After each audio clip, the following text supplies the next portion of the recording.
네, 여러분 안녕하십니까? 오늘은 중일전쟁 기간 중 형성된 항일 통일전선과 제2차 국공합작 시기에 실력을 기른 중공이 일제가 패망하고 중국 대륙에서 물러간 후에 국공 쌍방 간에 진행된 총칭 평화 담판과 그 후 발발한 제2차 국공내전, 중공은 해방전쟁이라고 부릅니다.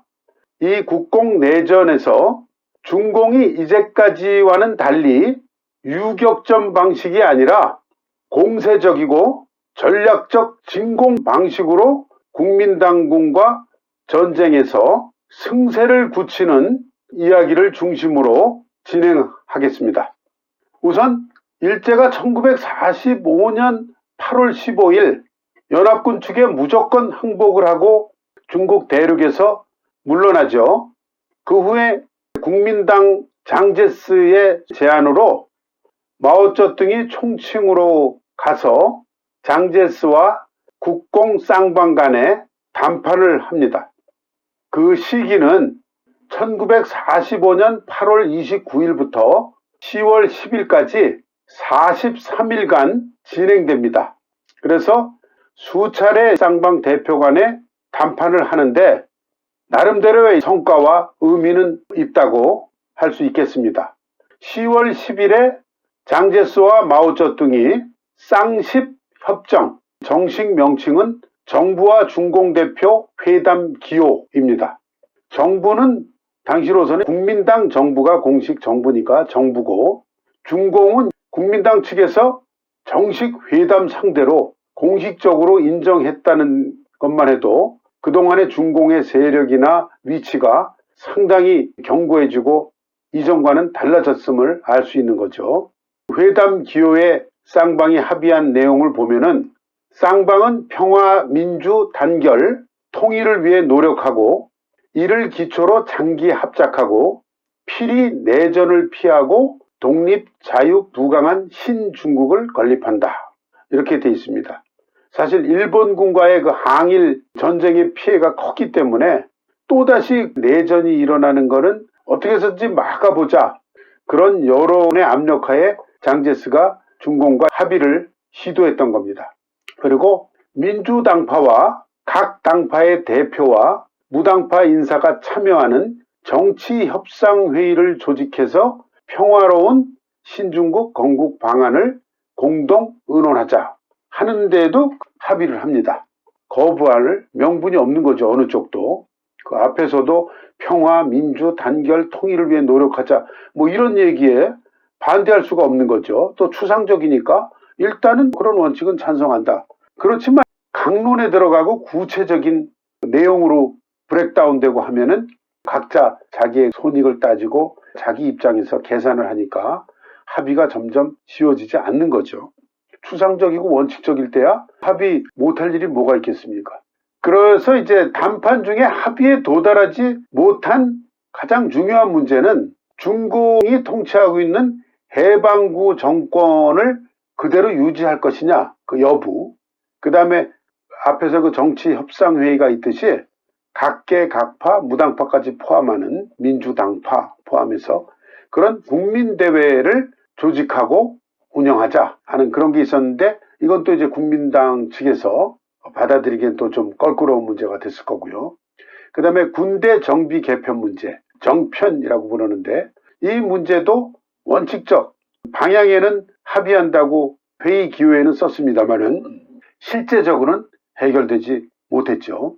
그 협약서는 그렇게 작성하고 10월 10일에 마오쩌둥은 예난으로 돌아왔습니다만은 결국 담판은 결렬되죠. 결렬될 수밖에 없었던 거죠. 국민당이나 중공이나 각자 자기가 승리할 거라고 생각하고 중공도 이때는 이제 실력이 커졌습니다. 맞짱 떠도 우리는 이길 수 있다. 한번 해볼 만하다. 국민당군 저거야말로 종이호랑이다. 뭐 이렇게 생각하고 있을 때죠. 대륙의 정권을 차지하려는 쌍방이 평화적으로 공존할 방법을 찾는 것은 불가능한 상황이 된 거죠. 그래서 국민당 군대가 결국은 먼저 공산당의 중원 해방구를 공격을 시작합니다. 그게 1946년 6월 26일입니다.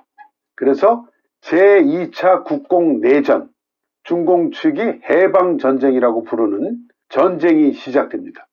그런데 이번에는 상황이 다릅니다. 전쟁은 장제스가 먼저 일으켰지만 내전이 시작된 지 약 8개월 후 정도에 중공은 우선 군대 명칭을 원래 국민혁명군 편제하에 있었던 팔로군과 신사군을 인민해방군으로 이제 바꿉니다.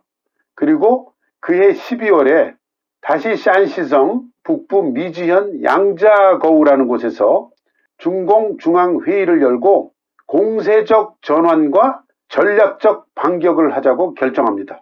이것은 중공 창당 이후, 그리고 정확히 얘기하자면 장정 초기의 준위회의에서 마오쩌둥이 작전권, 실권을 잡고 그 이후에 줄곧 국민당과의 전투에서 유격전 방식으로 대응해오던 그런 전략에서 이제는 운동전 위주의 공세적 전략으로 전환한 것입니다. 그런 면에서 매우 획기적이고 중요한 의미가 있는 회의이고 결정입니다.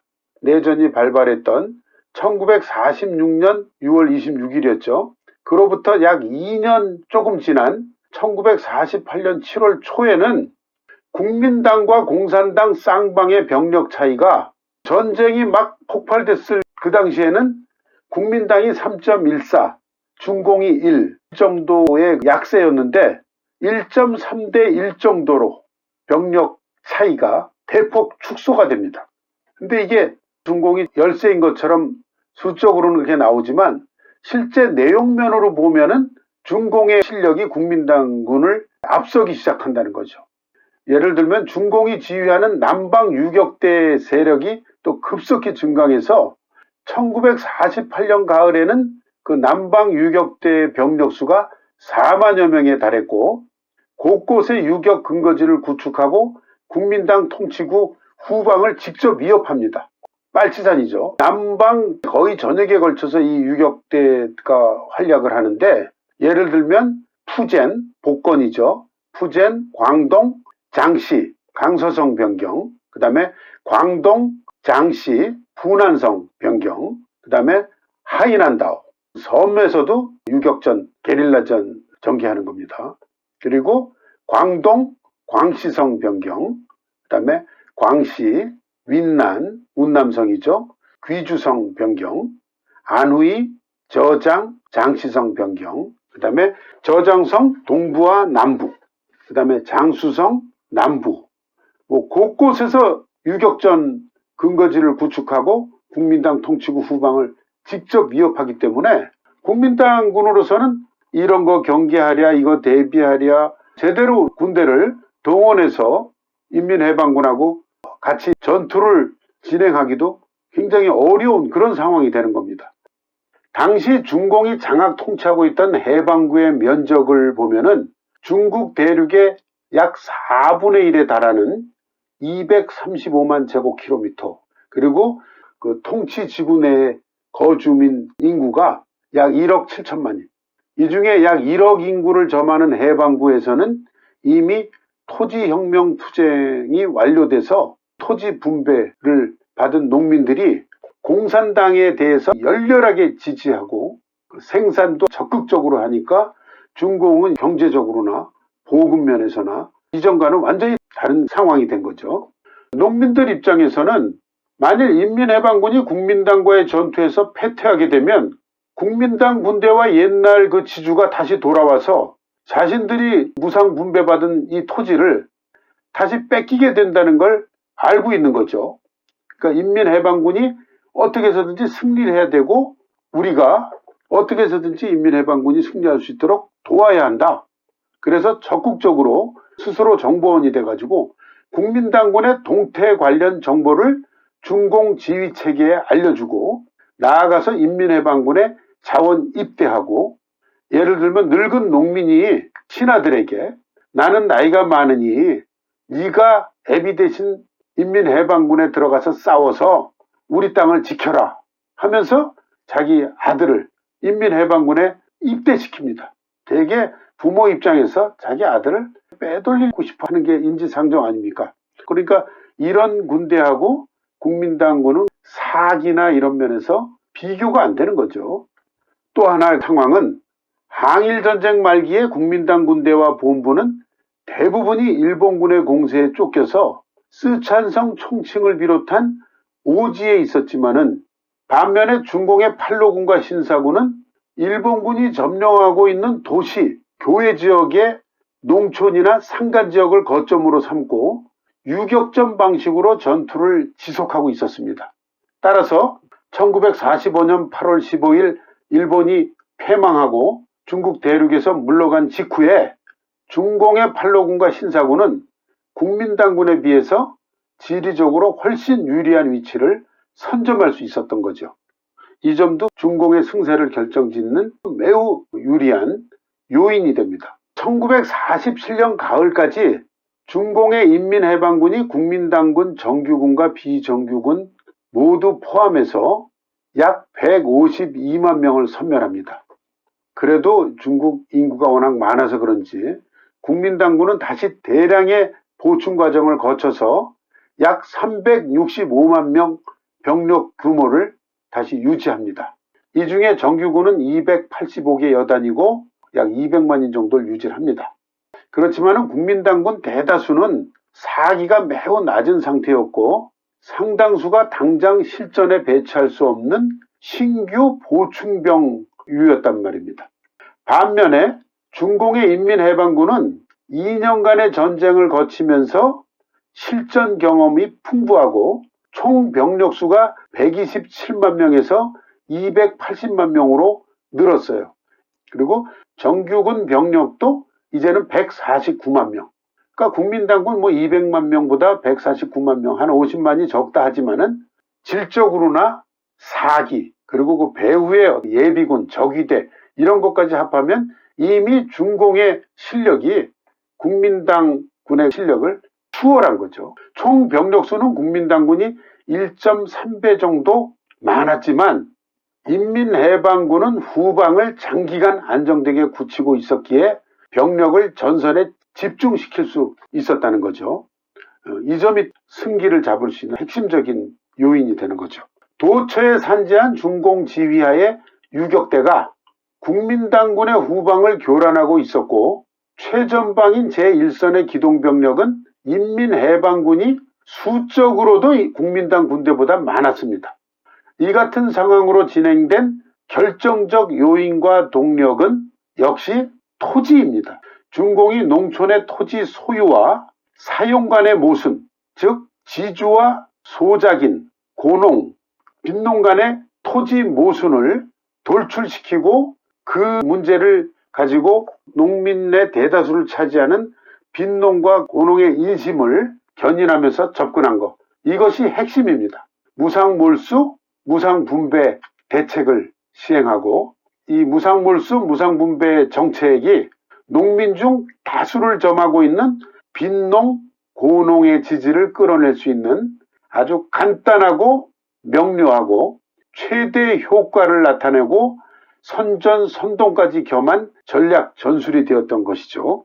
군사 형세가 이처럼 갈수록 악화되고 불리해지자 국민당 통치지군의 중간계층이 동요하기 시작하고 내부의 모순과 갈등도 더욱 심화되고 돌출됩니다.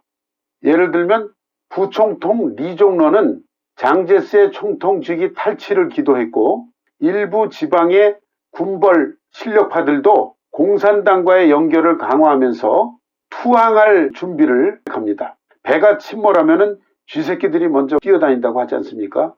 또한 국민당 통치지구의 경제도 붕괴 상태가 되면서 장제스의 국민당 세력은 사면초가 상황에 놓이게 됩니다. 이러한 상황에서 중공이 1948년 9월 8일에 예난에서 옮겨간 허베이성 시바이포에서 중공중앙정치국 확대회의를 개최합니다.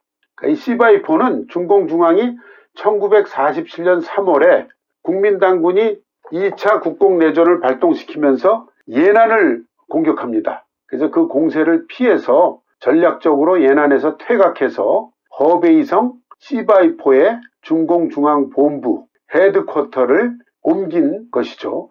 이곳에서 처음으로 개최한 정치국 확대회의가 이 1948년 9월 8일에 개최한 회의이고, 회의 참석자가 역대 가장 많은 중앙회의로 기록됩니다. 이 회의에서 국민당과의 전쟁을 전면 공격 위주로 전환한다는 전략적 결정과 3대 전투를 발동하겠다 하고 결정을 합니다. 그 3대 전투가 랴오닝 션양 전투, 이것이 이제 만주 지역 지린 랴오닝 회의롱장 동북지구에서 린비아오가 지휘한 전투입니다. 이 전투에서 승리하면서 그 다음에 화이하이 전투, 베이핑 텐진 전투에 린비아오가 같이 합세하면서 국민당군은 더욱더 수세에 몰리고 패배하게 되죠. 오늘은 여기서 마무리하겠습니다. 다음 13회에서는 중공인민해방군이 해방전쟁에서 승세를 잡는 3대 전투를 중심으로 이야기를 하겠습니다. 시청해 주셔서 감사합니다.